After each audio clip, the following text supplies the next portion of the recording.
mga master.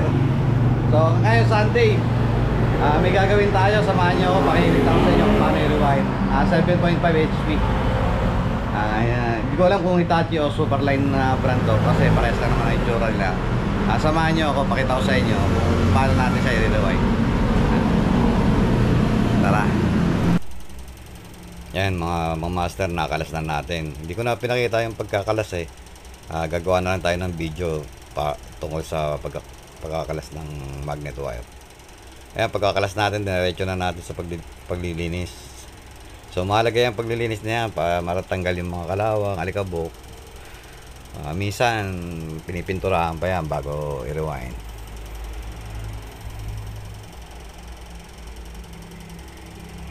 Ang pinanlilinis ko lang dyan yung cap brush na binabala sa barena.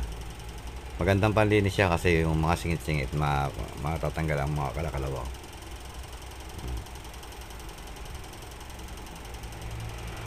Tapos bubugahan ko rin yan ng hangin.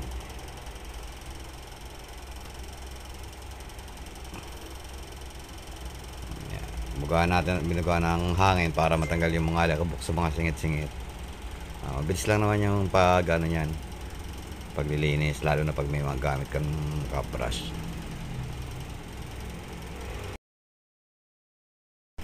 Yan mga master, prepare tayo ng insulation nya.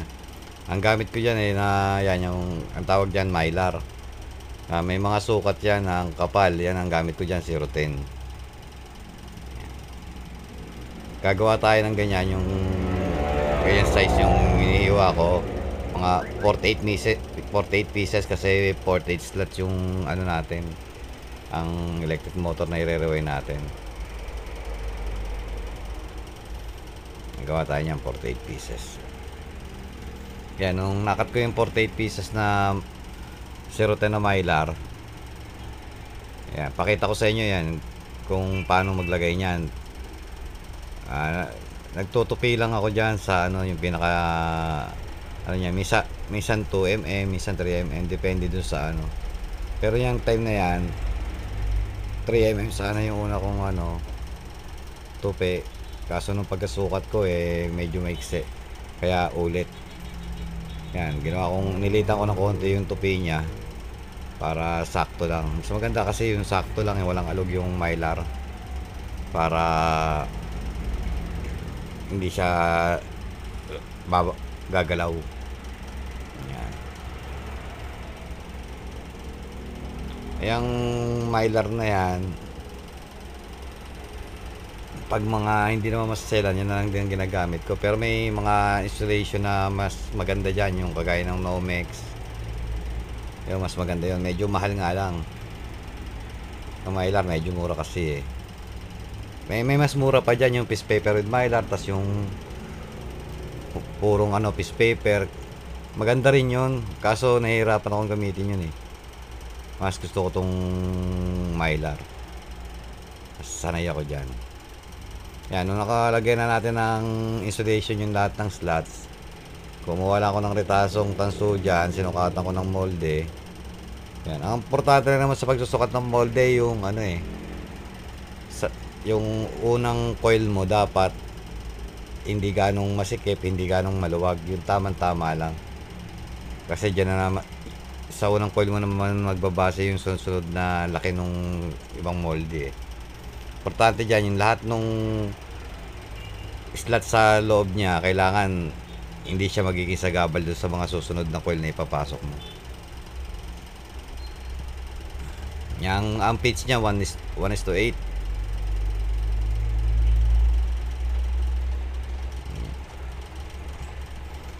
Yan, pagkatapos ko na-prepare ko na yung molde, magko-coil naman tayo.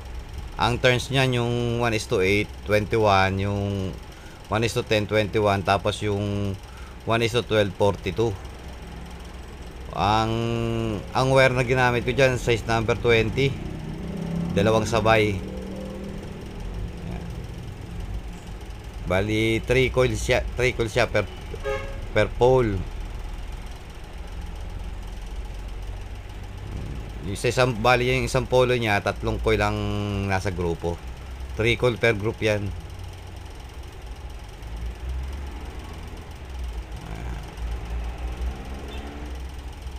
Yan, tinatalian ko rin yan ng ma- magnet wire para hindi kumalas pagka tanggal mo dyan sa pinaka molde nya. Mas gusto ko nang gumamit ngayon ng ganyan, yung molding ready made na nabibili. Dati hand winding lang ako, mano-mano, kaso maganda rin yun, kaso medyo mas napabilis kasi nitong molde yung trabaho eh. Kaya ito na rin laging ginagamit ko.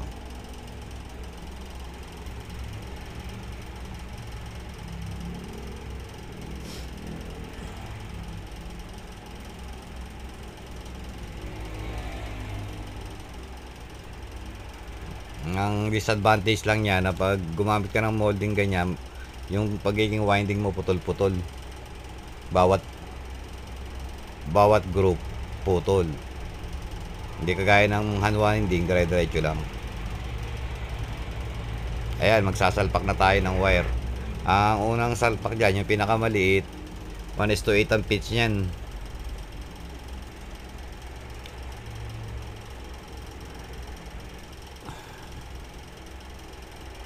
Yan, nakita nyo, may tinandaan ako doon, yung butas kasi ng tornilyuhan, yan, tiniming ko dyan, dapat doon tapos yung end nung pinakamalaki para hindi maging sagabal sa tornilyo, saka hindi tayo mahirapan.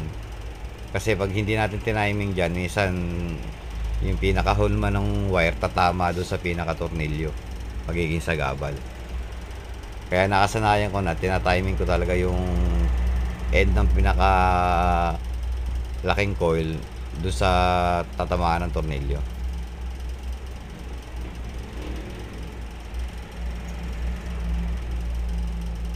Napaka alwang i-rewind nito kasi maluwag siya. Pag mga ganyang motor kasi maluluwag siyang i-rewind, hindi kagaya ng ibang may mga klase kasi na electric motor na talagang napakasikip salpakan ng wire. Dito hindi naman tayo nahirapan, napakadali lang dahil maluwag siya.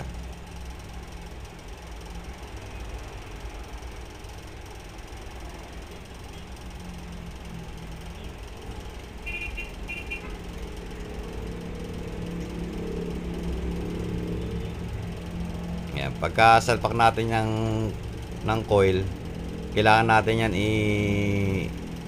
ihulma doon sa na medyo pabilog, tapos kailangan natin i-push na pababa para sa korte nya.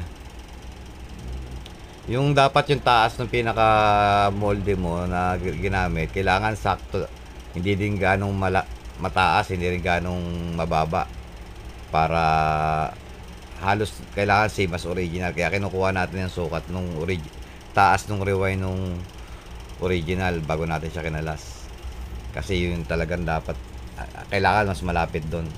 Kasi minsan pag napataas tayo, sumasayad, kung may sumasayad sa takip. Minsan sa pag maliit naman makipot, minsan sumasayad sa rotor. Kaya maganda yung katamtaman lang. Saka pag masyadong malaki pati ang molde mo, masyadong magastos sa magnet wire. Ayan, yung natapos natin yung isang pole. Ganyan ang kinalabasan niya.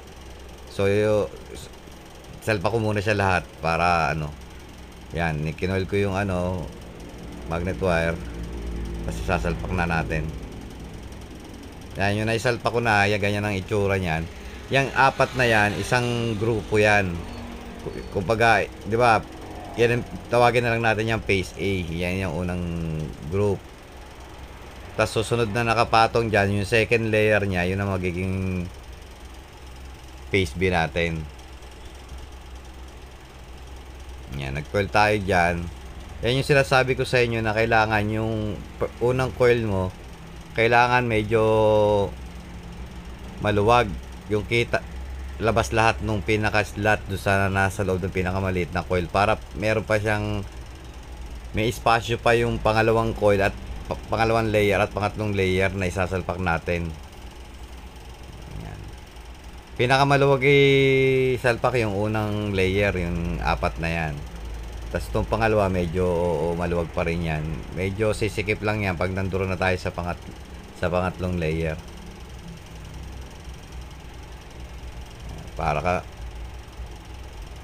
Sa una lang naman na pag nag-aaral ka mag-rewind, sa una lang naman mahirap magsalpak ng ano ng magnet wire. Pero pag nakasanayan mo na, tas maganda rin yung pagkakasalansan ng pagkaka-coil mo, madali lang naman magsalpak ng wire. Lalo na pag ganyang electric motor na maluwag ang mga slot, napakaalwan gawin.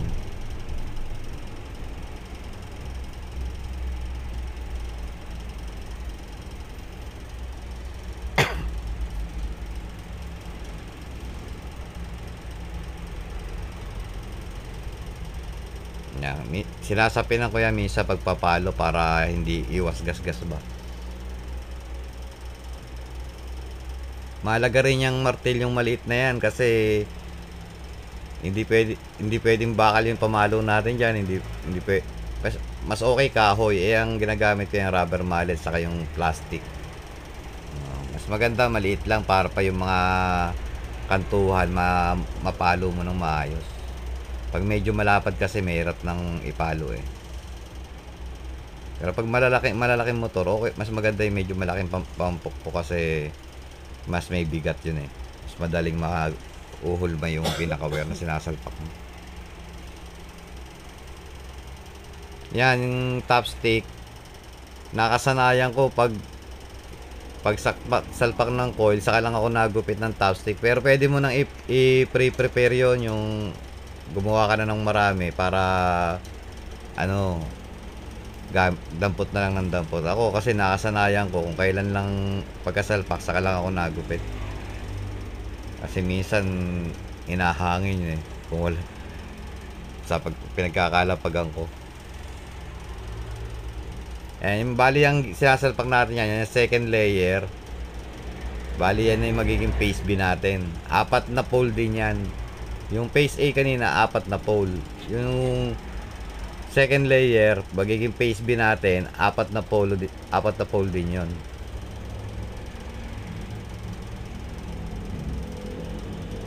Ito pala yung nire-rewind natin mo to, 3 phase to.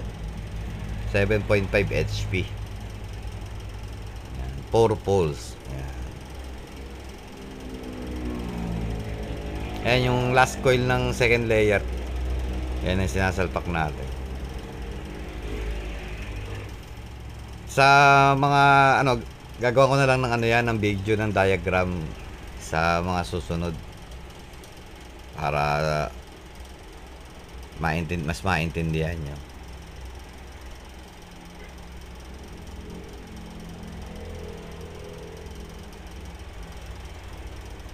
Yan, parang ang dali lang mag-rewind.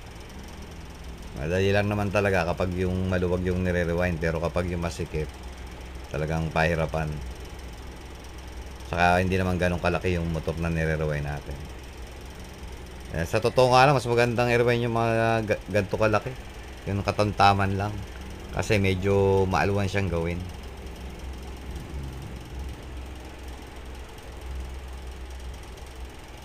Ayan, nasarap ako na yung second layer. Yan ang naging itsura niya. May isang patong pa yan, yung magiging phase natin. 4 na polo rin na uli yun. Ayan. Yan, medyo sisikip na yan. Yung ano pala yan, yung maliit na coil niyan, patong yan sa isa pang maliit na unang sinalpak. Kaya pero maluwag pa naman kahit pumatong siya doon sa unang nakasalpak na coil, unang phase, maluwag pa rin siyang isalpak. Ang wala lang patong dyan yung pinakamalaking coil, yung 1:12. Talagang solo niya yung isang slot. Pero yung dalawang coil na 21-21, nakapatong siya doon sa ibang phase, ibang group.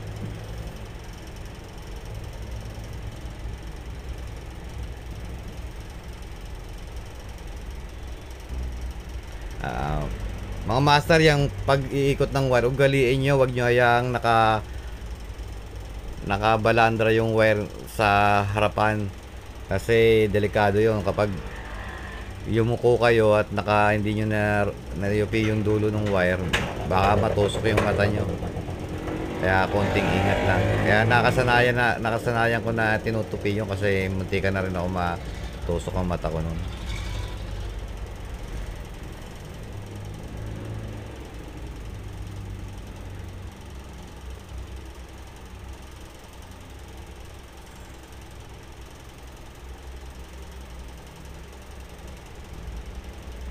Sa kagandahan pag gumamit ka ng molde, pag nagre-rewind ka, ano siya yung pantay-pantay ba yung laki kasi nakamolde siya.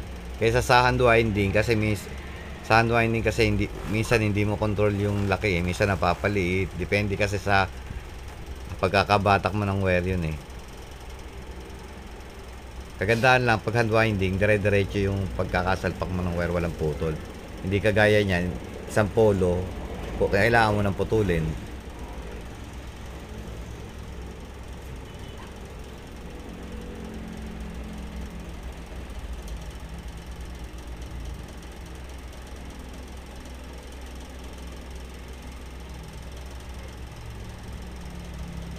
Yan, mga salpak na natin yung pinakamalaking coil ng phase C.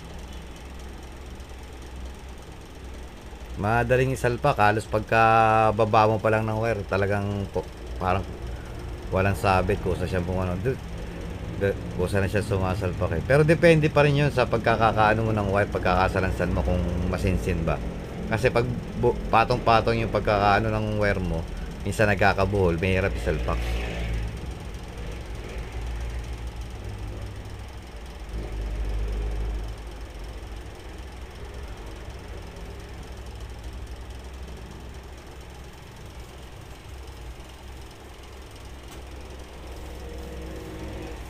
Ayan mo.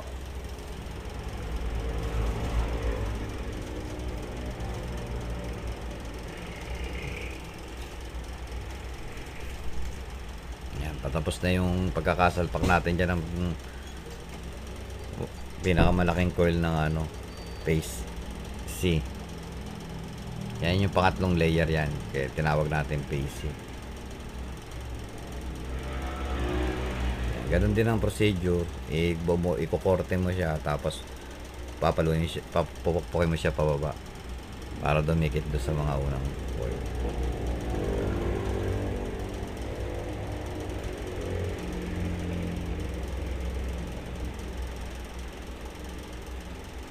Yan. Yan, nung nasalpak na natin yung natitira niyang pole, ayan, yung bali apat na polo yan ng phase C.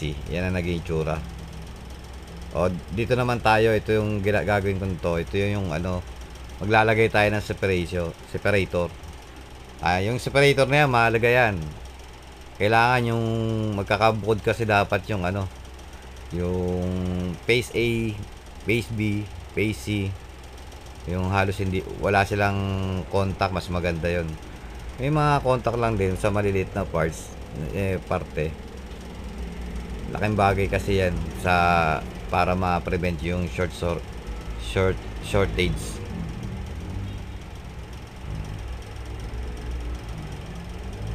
Ang ginamit ko dyan na pang separator yung 07 na piece paper with mylar.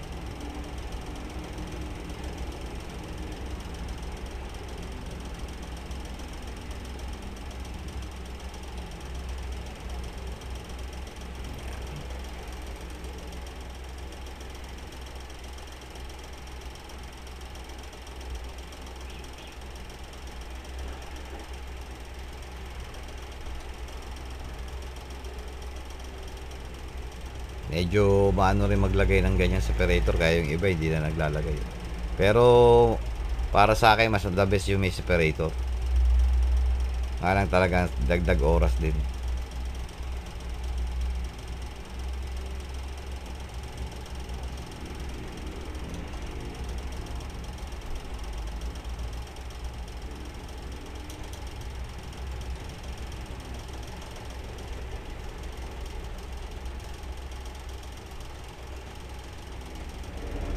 Yan, pagkatapos natin yan lagyan ng separator lahat, at magle-lacing tayo.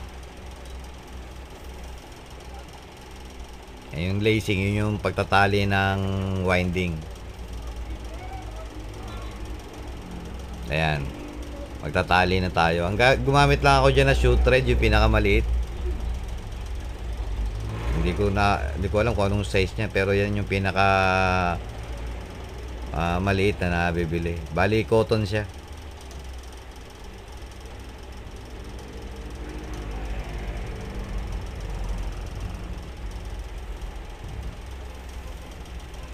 Yung mga nagre-rewind, may kanya-kanyang diskarte sa pagtatali. Ako, ang sistema ko ng pagtatali, yung ganyan lang, dire-diretso. Meron mga nagtatali ng ganyan, ng electric, ng rewind na parang original. Kaso mas matakaw talaga sa oras yun dahil mas mabusisi. Kaya ako, ganyan lang ang estilo ko kasi para simple lang. Ganun din naman yun.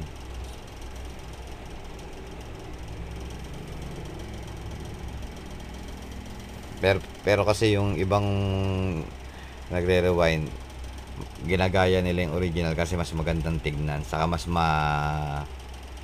matibay.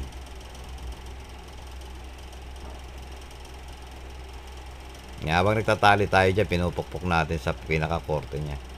Ayan, yan yung patapos na, yan yung side, yan yung isang side yung walang terminal. Madali lang talian yan. Yung uubos talaga ng oras sa yung sa pagtatali yung nasa harapan kasi sa terminal side kasi magte-terminal pa tayo doon.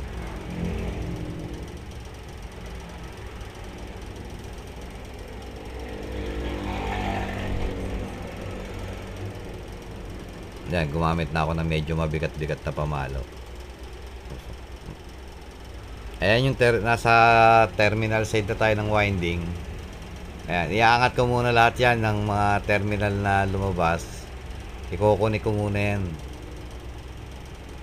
Ang diskarte ko dyan, binubukod-bukod ko yung terminal ng phase A, terminal ng phase B, at terminal ng phase C. Para hindi nakakalito. Kapag hindi ka pa sanay, pwede ka maglagay ng tanda. Ay ako kasi medyo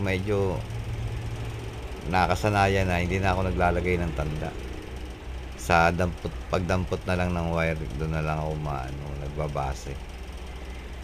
Pero mas maganda kung baguhan ka o nag-aaral ka pa lang, maglagay ka ng tanda para walang lito.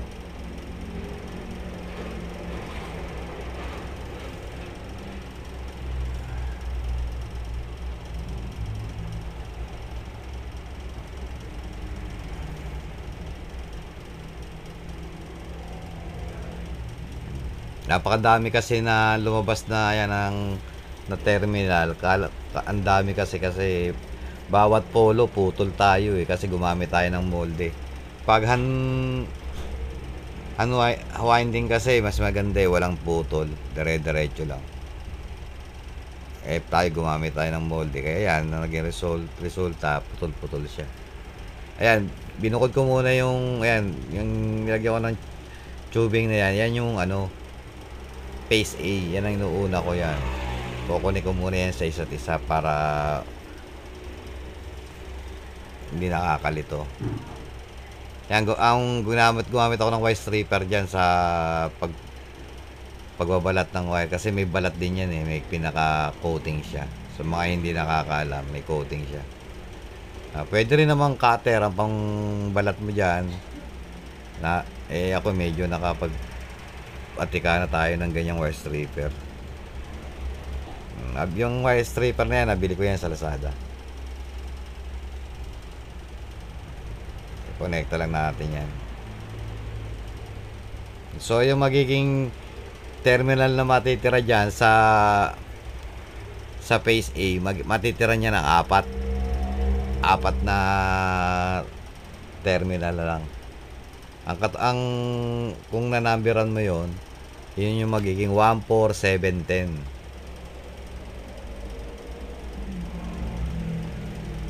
May iba naman gumagamit ng letra, yung UBW.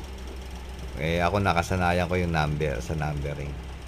Pero nababasa rin naman natin kahit yung letra ang gamitin. Yan, phase A yan, yung kinonekta natin.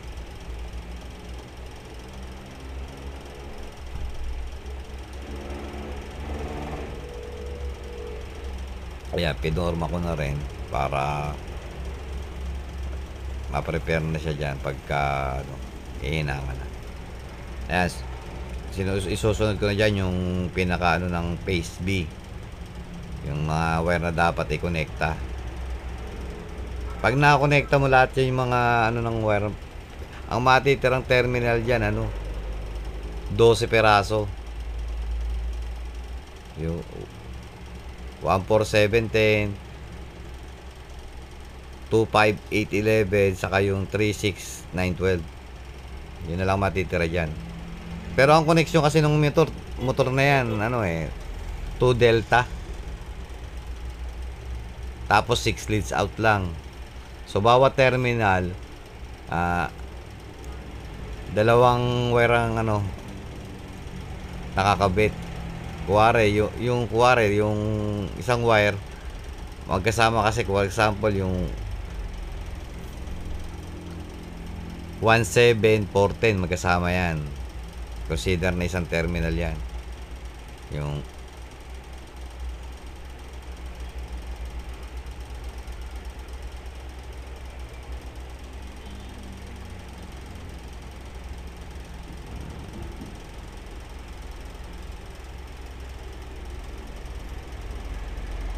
medyo matagal lang din talaga yung pagpe-prepare ng pagtatali. Makakonsumo rin sa oras.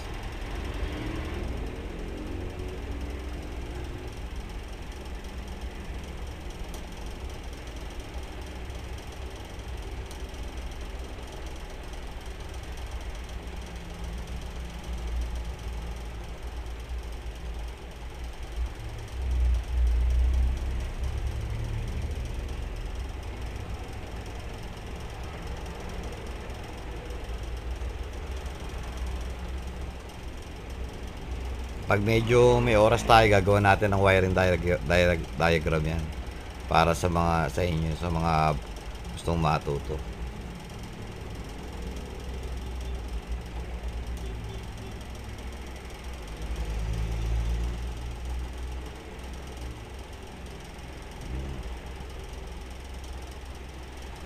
Hindi ko masyadong binilisan yung video para kahit pa paano masundan nyo Ayan, phase naman yung lalagyan, i-connecta natin yan. Tapos yan, naglagay tayo ng separator. Kanina ang ginamit ko separator, piece paper with mylar. Nalambutan ako doon, kaya dito ang ginamit kong separator, yung mylar na rin. Ang kapal niya na 010.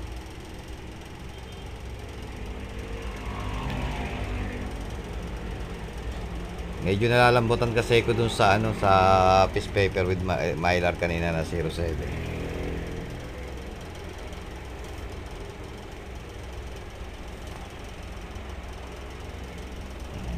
Ingat lang mga master kapag yuyuko ka, yung mga wire na yan baka matusok ang mata nyo.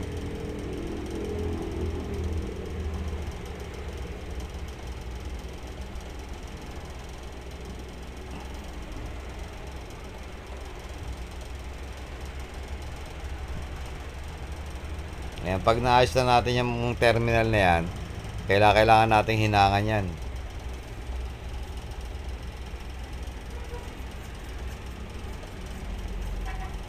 Mas maganda kasi yung may hinang para para wala siyang loose contact.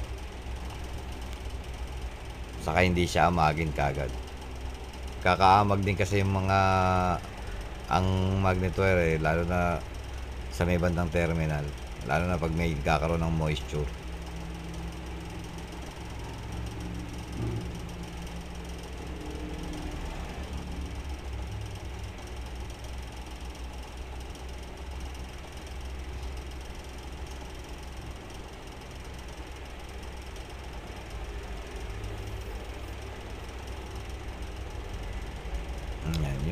Pag naglalagay ako sa separator, sinusungkit ko lang para magkaroon ng espasyo para madaling ilagay yung pinaka-panapin natin dyan.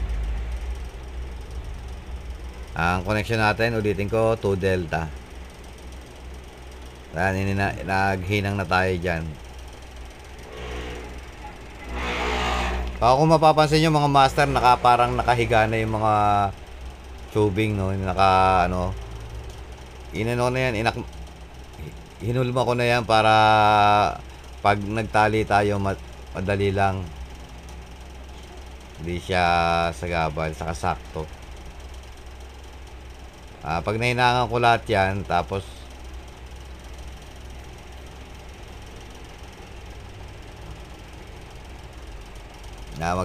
pag hinangan natin yan, magtatali na tayo.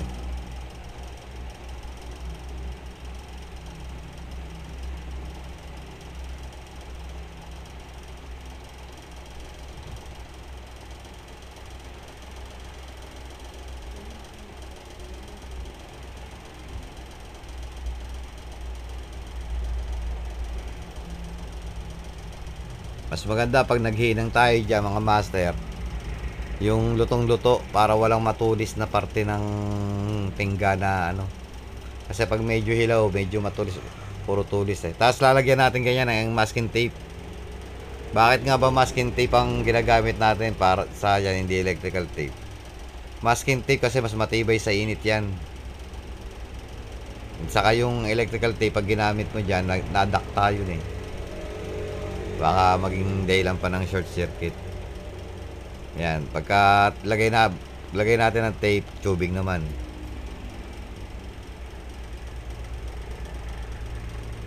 Importante lang merong masking tape yung pinaghinangan natin. Kasi minsan may mga hindi tayo mapapansin, matutulis na ano yun, na edges. Ayan, pagka lagay natin ng tubing, itatali naman natin yan dyan sa pinaka ano niya, sa pinagtapatan niya na coil. Ayan, ayusin lang natin para sa, pero yung pagkakaano kanya, naka timing yan, nakasakto na yung haba ng mga terminal, nakasakto na yan.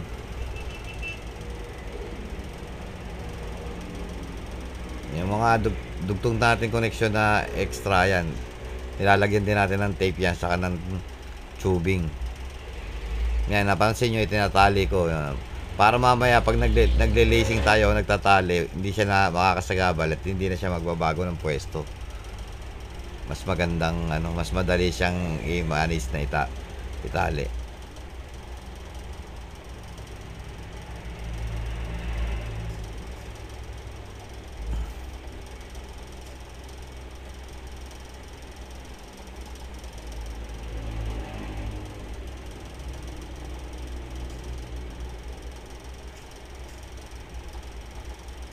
Mga master, doon sa mga gustong matuto, sana nasusundan nyo yung ginagawa natin sa video.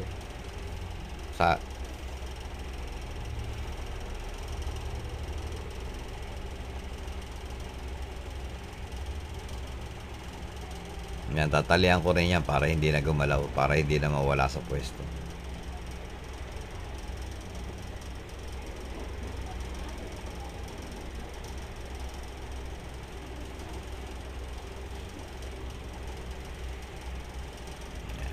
Yung ginamit kong terminal dyan, hindi na ako bumili ng bagong terminal cord. Ang ginamit ko dyan yung pinakaluma niya, yung luma niya na. Kasi okay pa naman, hindi pa naman siya malutong. Pero pag mapansin nyo na malutong na yung terminal, paltan nyo na.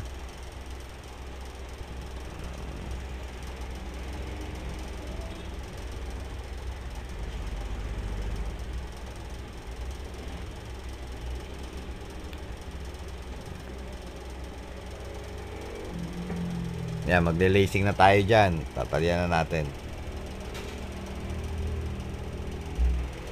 Sa pagtatali, pwede rin natin gumamit na ibang panali dyan, hindi lang shoe thread. Minsan gumagamit ako dyan ng cotton tape. Basta kahit anong tali na pwede, na cotton. Yung iba kasi ginagamit cotton tape para mas mapuwersa kasi pag hinatak yun eh. Saka mas tipid. Kasi pag sila naman nagtali, naglalagyan sila ng pagitan dyan sa susuksukan ng slot. Ako hindi, bawat slot may ikot ng tali. Yung iba kasi pagkasalpak sa unang sa slot na ano yan, lalaktaw ng 2, 3. Kaya malalayo yung gap ng pagkakatali nila.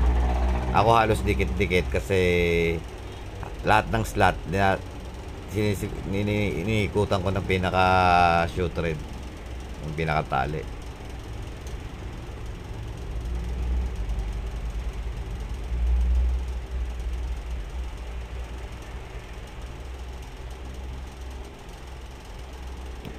Minsan lang nakakainis niya kasi nagbubuhol. Kaya tiyaga-tiyaga lang.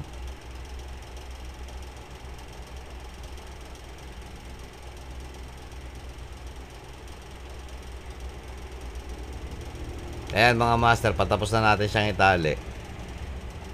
Nakita nyo naman yung pagkakasalansan ng mga tubing sa ng mga dugtungan. Maayos kasi na-prepare na natin siya kanina. Nasalansan na sa atin siya ng maayos. Kaya maganda naging resulta.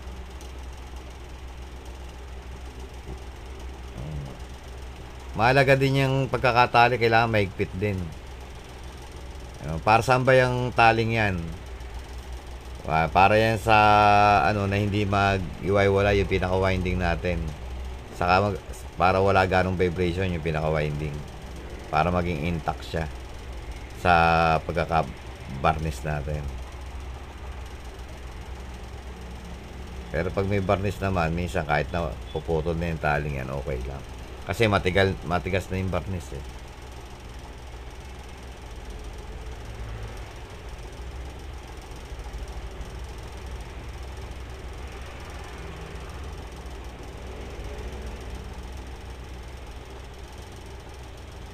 Yan po. Pinakpukuli natin para humulma.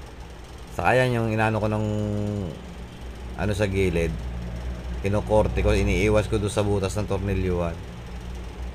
Ayun, tinuturo ko yung tornilyuhan, no? Sakto doon yung timing ng malaking coil. Hindi siya sasabit pag ginamitan natin. Ayan, yung binababa natin yung mga top stick. Mahalaga yan kasi minsan para sumiksik yung pinaka-winding pababa. Mahalaga yan kasi minsan sumasabit, lumalabas kapag mabibrate, lalo na pag mahina yung varnish mo. Ayan na naging resulta ng gawa natin mga master. Ayan, pagka diretso varnish na yan, oh. Ang ginamit ko diyang varnish, armor na varnish na air dry. Nagamit din ako ng ng baking, pero mas gusto ko yung yung air dry lang. Yan, diretso assemble na. Nag-isa lang kasi ako nag-assemble dyan, kaya medyo matagal.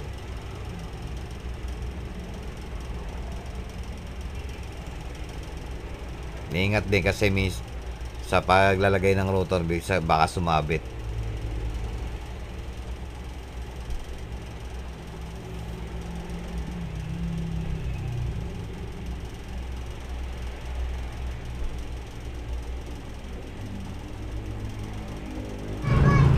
Ayan, nabuo na natin.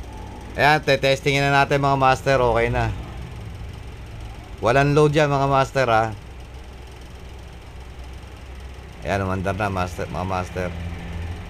Ang naging amperahe niya 5.5 ampere. Walang load yun mga master. Okay na yun. Okay yung ganung amperahe. Ayan, nung i-install na natin, parang ang tagal magkanda niya. Pala nakakabit mga master. Pero hindi na masama. 8.7. Ang naging amperahe niya dyan mga master,